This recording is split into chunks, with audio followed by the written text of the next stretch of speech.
Bonjour tout le monde, ici Michel Lacroix qui vous souhaite la bienvenue à l'émission au 19e. Comme le veut la tradition, on se retrouve pour amorcer l'année du côté d'Orlando pour assister à la foire du golf, la plus grande foire de golf au monde. Quelles sont les nouveautés qui attendent les golfeurs cette année? Est-ce que tout le monde va être en mesure de frapper au-delà de 300 verges? Est-ce que tout le monde va jouer moins 6? Ça reste à voir.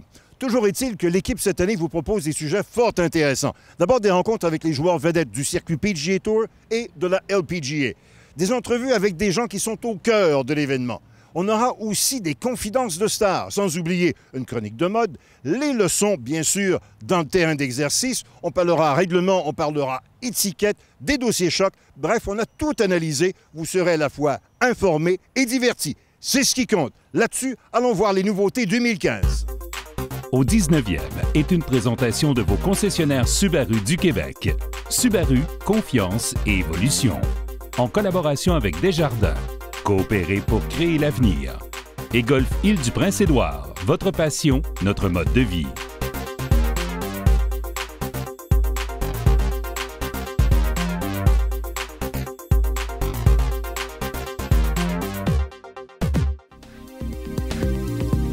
Comme à chaque année, le salon de golf de la PGA a eu lieu à Orlando, en Floride.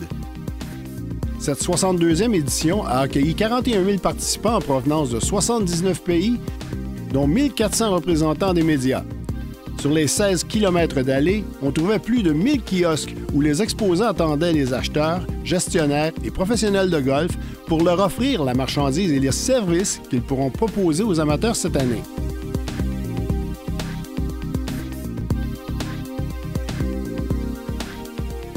La première journée se déroule à l'extérieur au centre de golf d'Orange County et elle est consacrée à l'essai des nouveaux modèles de bâtons.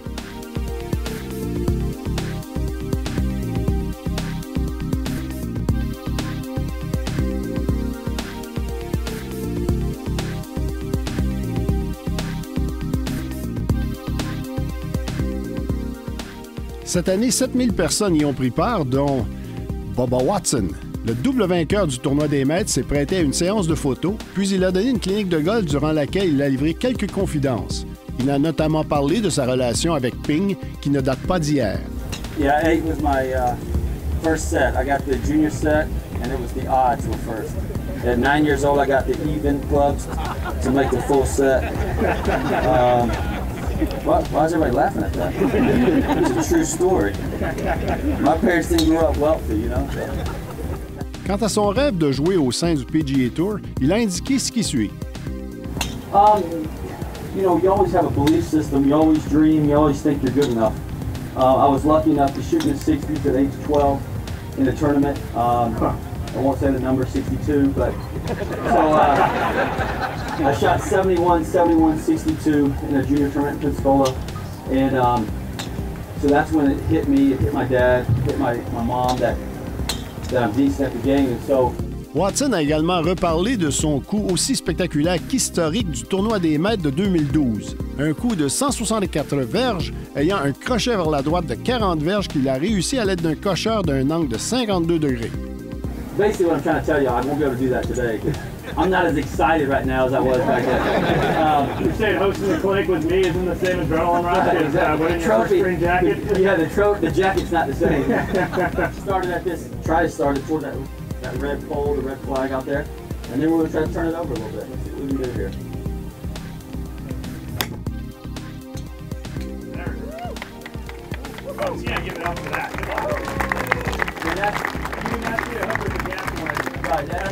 Pour s'amuser, cet artiste joue parfois les 18 trous avec un seul bâton, question d'alimenter sa créativité.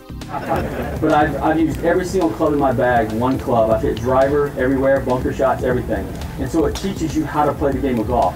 And everybody's body and makeup is going to create a golf swing. But now let's learn the score. And so what I did is with one club, with all my clubs, when I go one club, is to learn how to score with that club. That means a bump and run, try to flop it. There's going to be so many different shots you need. So why not learn them with every club? And so that's why I did it. And I did it on my own. Nobody told me to do that. I just said. Le lendemain de cette clinique, Watson a été invité à déclarer cet incroyable salon officiellement ouvert. Daniel Casa pour au 19e. Ce spécial équipement vous est présenté par Golf Town. Golf Town, tout pour le golf.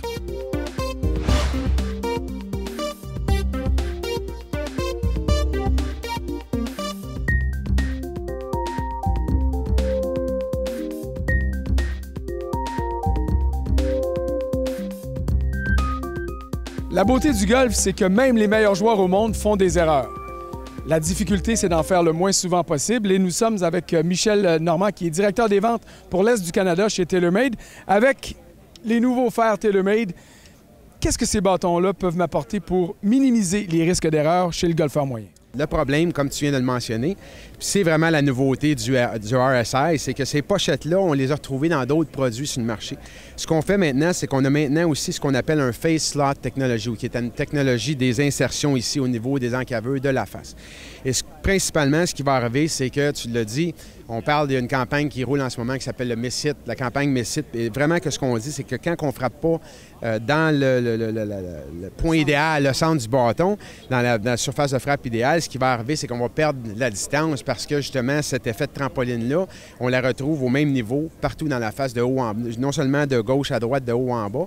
Et ce que ça vient faire ici, ça vient vraiment maximiser, si on veut, dans un système 3 dimensions. Fait que ça, c'est la beauté du RSI. Et le fer, on va trouver, comme j'ai dit tantôt, on va, dépendamment si on veut quelque chose avec moins d'angle, plus d'angle, quelque chose qui est plus permissif ou moins permissif, on va avoir 3 différents modèles à l'intérieur de cette famille-là.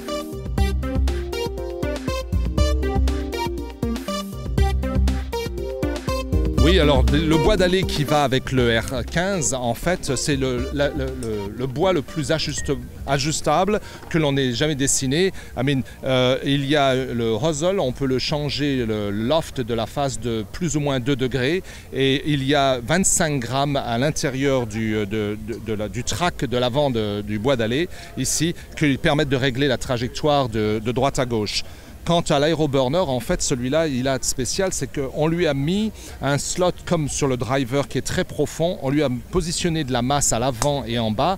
Et en fait, c'est le premier fairway que nous dessinons à TaylorMade qui soit capable de lancer la balle comme un driver, en fait.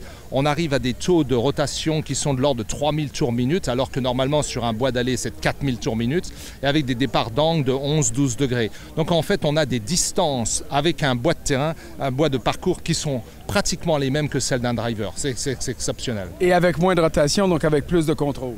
Exactement. À quel endroit se trouve le premier tournoi majeur de la saison sur le circuit de la LPG, à savoir le Kraft Nabisco Championship? Voici vos choix de réponse. A. Le Augusta National. B. Pebble Beach. Ou C. Rancho Mirage.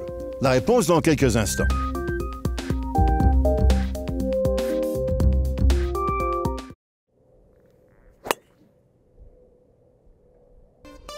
Alors, la réponse, c'est C, le Mission Hills Country Club à Rancho Mirage, en Californie. L'an passé, c'est Lexi Thompson qui avait remporté la victoire, sa première victoire majeure en carrière. Et comme le veut la tradition, en compagnie des membres de sa délégation, elle a plongé dans le Poppy Pond, tout juste à côté du 18e verre, à la suite de sa victoire.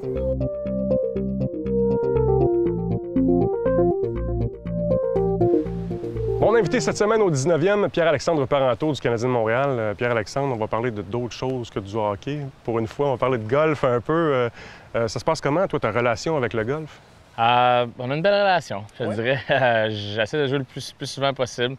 Je joue un petit peu moins récemment cette année. J'ai un petit gars d'1 an. Fait que j'ai pas mal moins de golf l'été dernier puis cette année, mais j'essaie de jouer 1 à 2 fois par semaine pareil. Donc, tu es un gros mordu. Oui, j'adore le golf. Est-ce que ton score est bon? Est-ce que tu as des forces en particulier qui t'aident sur le terrain? Moi, j'ai une bonne short game. Okay. Je suis à l'entour du verre, je suis pas mal bon. C'est plus ma long game qui souffre un peu, mais écoute, de temps en temps, on va au range, on essaie d'arranger ça, mais c'est pas toujours facile. Slice, hook? Name it. Ah oui? Ouais. Ah. Toutes les sortes. Manque de constance. Manque de constance, off the tee, mais c'est pas super. C'est difficile, c'est l'aspect qu'il faut travailler souvent. Exactement. Parlons de tes souvenirs de golf. Est-ce que tu as, toi, de bons souvenirs sur des terrains, pour que ce soit des terrains qui étaient magnifiques à jouer ou encore à cause de partenaires fantastiques que tu as eu dans certaines journées? Je te dirais que j'ai été membre longtemps au golf de Boucherville, le privé là-bas, je viens de là. J'ai beaucoup de bons souvenirs là. J'ai joué pas mal de golf avec des bons amis. À part de ça, c'est plus récent un petit peu. J'ai joué le Pro-Am au Royal Montréal, puis ça m'a vraiment impressionné, le terrain, la qualité du terrain, puis aussi le layout, puis tout, puis comment il avait arrangé ça pour le tournoi, c'était assez impressionnant. Mais j'ai joué au golf depuis que j'ai 12 ans, fait que j'adore ça, j'en regarde à la TV aussi, puis je suis un mordu, comme tu dis. Il y a beaucoup de joueurs de hockey qui sont des joueurs de golf, avec qui tu as pu peut-être développer des affinités au fil des ans ou tu as joué des rondes de golf sympathiques? Avec qui j'ai joué? J'ai joué une couple de fois avec David Desharnais, mais pas tant que ça. Quand j'étais plus jeune, avec Pierre-Marc Bouchard, pas mal, l'ancien du Au Saguenay? Au Saguenay, on a joué un petit peu là, puis à Boucherville aussi. Mais c'était pas mal mes partenaires de golf que vous connaîtriez, ouais. Tu disais que tu regardes du golf à la télévision. Tu es un mordu à ce point-là. Est-ce que tu suis seulement les majeurs ou tous les tournois dans l'année? Non, aussitôt que j'ai une chance de suivre Quand le bébé pleure pas trop, là, je m'en vais devant la TV puis j'essaie d'écouter le plus de golf que je peux. Fait que j'adore ça puis je trouve ça super le fun. J'ai hâte au jeudi l'été. C'est vrai, à ce point-là. Ouais. As-tu des golfeurs préférés que tu vas plus suivre durant la saison? Oui, je te dirais, j'aime bien Matt Kuchar, j'aime bien Ricky Fowler, incontournable en ce moment, Rory McIlroy. C'est toujours aussi le fun quand Tiger est en santé puis quand il est présent dans un tournoi. Ça, c'est clair. Maintenant, si je t'offre l'idée un peu folle de choisir ton quatuor de rêve, n'importe qui, là, célébrité, vedette, tu l'amènes où? Et en fait, qui complète ton foursome? Je l'amène où? Je pense je suis jamais allé, puis j'aimerais vraiment essayer de jouer à Pebble Beach. J'en ai entendu parler, j'ai des amis qui l'ont fait. Ou peut-être en Irlande aussi. Je pense que ça serait le fun. Comme foursome en ce moment, là, je pense que j'irais avec... j'aimerais ça jouer avec Rory, puis Tiger, puis je pense que je rajouterais un Mario Lemieux là-dedans. Il est ici aujourd'hui en plus. Ouais, puis gros golfeur. Gros golfeur, puis c'est un gars que c'était mon préféré en grandissant, début des années 90, puis c'est un gars qui m'impressionne, puis je l'ai rencontré pour la première fois aujourd'hui, puis il m'impressionne encore. Écoute, si jamais tu réussis à booker ce foursome-là, tu m'appelles, je vais aller prendre des photos. Je suis pas mal sûr bon? que tu vas venir, hein? Ouais. C'est bon. Merci beaucoup, Pierre-Alexandre. Bon golf.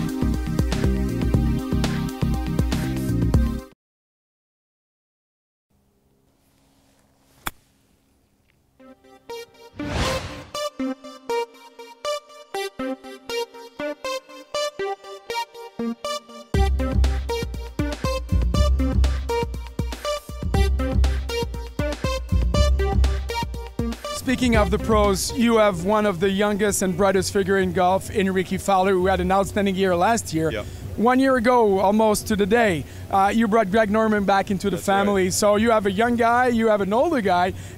Is that the reflection of what Cobra Puma wants to be? Because you have all the bright colors, you have the youth, but you have to address, all the market. Yeah, we're trying to help golfers of all skill levels enjoy the game. So we, at the end of the day, our pros are really the window into the company. They connect to the consumers, and we want to make sure that we have diversity, men, women, young and old. And so, Greg plays an important position on the field for us, as well as Parnevik. Graham Dillette, of course, came to the Puma family last year. Willie Mack had a great year. Ricky had a phenomenal year, of course. Lexi Thompson won her first major, right? So I think we have diversity. We're not counting drivers and shoes and balls, so we're different than maybe some of our competitors that we don't have the most staff players, but we have some of the best that we think make a difference and cut through the clutter out there and at the end of the day have swagger. So we're looking for that swagger, and some of those players I mentioned, they all have that. Well, and one thing is that your company has a lot of swagger. When you look at the market, the state of golf, you like what you see, what was improved in the last 12 months? Well, I think importantly, and I'm seeing it also here at the PGA show, is there's a lot of people rallying around game enjoyment. We're trying to be the best game enjoyment company in golf, and I just see a lot of momentum behind that. People are talking about needing to get the game more fun and more inclusive, and that's good for the industry. So I like that people are backing that message, and whether it's media, whether it's some of our competitors, certainly golf associations, talking about people enjoying the game. So that's good for business, and that's what we're trying to do this year. Bob Filion, thank you very much. Tout à l'heure, on parlait avec Bob Filion, qui est le grand patron chez Cobra Golf, qui nous disait, je ne sais pas comment ils ont réussi, mais ils ont trouvé une façon d'améliorer le bâton BioCell. La personne qui a trouvé cette façon est à mes côtés. Il s'agit de Tom Olavsky. So, when we say flip it and rip it, if you want to get more distance, you want to get more flight, that's where you decide to put the flipper part of your driver. Right. Well, it's really an individual process. And what we do is we go and find that some players like it in the front because that gives a lower, more penetrating flight, and they need that because of their swing. Some players prefer it in the back setting because they need a little bit higher flight. Depending on which one you fit better in, it also gives you a better feel. So that one is the one you swing the best and the most confidently, and we know in golf that's critical. So flip it and rip it depends on the player. For instance, we take our two top staff players on tour, Ricky and Jonas. Both Ricky and Jonas, they probably hit the ball about the same. They're about the same size, you know, swing speed's about the same, but Ricky prefers the weight in the front, Jonas prefers the weight in the back, and that's how they optimize their distance. So the big debate in the industry has been, some companies say move it in the front, other companies say put it in the back. We're going to give you the choice to do both. And the other big benefit of that is of a moving weight system. One of the key things about drivers and CG is if you have moving weights that are like this or around the back, those weights typically pull the CG too high. With our system, all the weight is low. So that nice benefit is no matter what setting is, the weight is very low. One of the lowest CGs of any movable weight driver. So you give it a chance, I go on the tee, I flip it, I rip it, I'm in the middle of the fairway. How can you get me the chance to get to the green now? So now we move into the fairways and hybrids. We've upgraded those in terms of performance with the Fly Z and the zone weighting. If you look at this standard Fly Z fairway wood, we use all that weight savings from the front and the crown and move it to the back. A little bit different technologies though, because fairways and hybrids are steel, not titanium. So what we do is we go to a higher strength steel that allows us to make the face thinner. We also use the speed channel to save weight. Taking all that weight out of the front and moving it to the back gives us better playability, more forgiveness, and more speed. Those are all the things you want in your shot.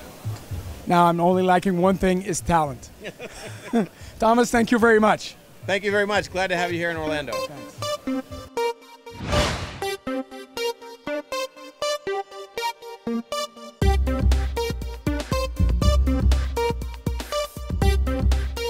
With the G30 driver, the first thing you'll notice is this new aerodynamic feature called the turbulators. They kind of look like little teeth on the top. We spent 5 years in research really working out how air flows over a driver, and this is a way to improve the aerodynamics without giving up anything else. We still have the same shape, so we have the same industry-leading inertia. It's the most forgiving club, but if you can swing it faster, you can hit it further. So that's really the big new technology. The fairway woods have the turbulators as well. If we're totally honest, it doesn't make as much difference on the fairway woods. It's a much smaller head. It's already more aerodynamic to start with, but they also offer a kind of an alignment feature as well. And so with the fairway woods, that's more the predominant thing with them. The hybrid doesn't have the turbulators. It's a much smaller club, and to put the turbulators on really looked a little bit too cluttered. So we kept a clean top line with the hybrid, but we have again, we have a high-strength steel in the face so we can go thinner, get more ball speed, more distance, but the same industry-leading inertia. So the irons, it's the same deal. We have high inertia, we have a nice low and back CG, gets the ball up in the air easy. We have this new progressive length system now to get more distance in the long irons. We've got a pretty good history with wedges going all the way back to the I2 days. We tried to name these wedges for what they do. They glide through the turf. That's what a golfer wants the wedge to do. Not to dig, not to bounce too much, to glide through the turf. So that's what we're aiming to do with the wedges. It's a story about the sole. It's the most important piece of the whole wedge. We have 3 different soles depending on how you swing and depending on the conditions. And you just go and try a couple out and find which one glides for you. New putter line is called the Cadence. This one has 2 different weights. It has a blue insert and a black, and so in the store you can just try out, do you prefer a more traditional weighting or a heavier weighting? I guess the founder, Mr. Solheim, would be proud of this club too. Mr. Solheim would be extra proud of this club. He was involved in designing it. Yeah, this was a really fun project. John is still very involved with the design team and with the research team. Ce spécial équipement vous a été présenté par Golf Town. Golf Town, tout pour le golf.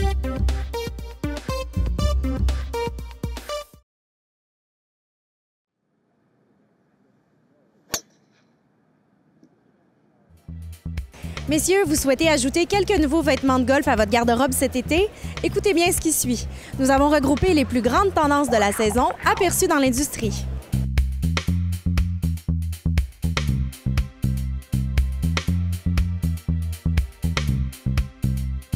Le Salon de golf international à Orlando est l'endroit parfait pour dénicher les tendances mode de l'année. Tous les grands fabricants y présentent leurs nouvelles collections en un seul et même endroit, ce qui nous permet de voir les courants forts qui influenceront la mode au rayon du vêtement de golf en 2015.